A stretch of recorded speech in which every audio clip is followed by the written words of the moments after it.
Число жертв обрушения моста в Генуе достигло 37 человек. Об этом сообщила префектура итальянского города. В числе погибших 3 детей, 8-летний мальчик и 2 подростка в возрасте 12 и 13 лет. 16 человек получили ранения, 12 из них находятся в тяжелом состоянии.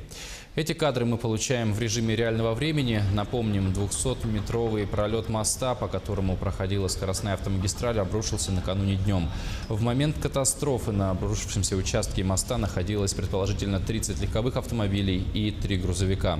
По информации префектуры города, число жертв пока не окончательное, поскольку поисково-спасательные работы на месте трагедии продолжаются. Как сообщил глава итальянского корпуса пожарных Эммануэле Джесси, к поискам пострадавших и тел погибших привлекли около 400 спасателей. На месте завалов также работают 10 отрядов с собаками. Они ищут людей посменно. Вначале техника растаскивает большие куски арматуры, после чего проходят спасатели с собаками.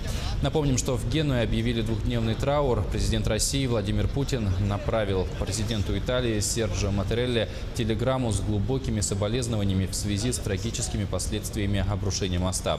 Мы следим за ходом спасательной операции.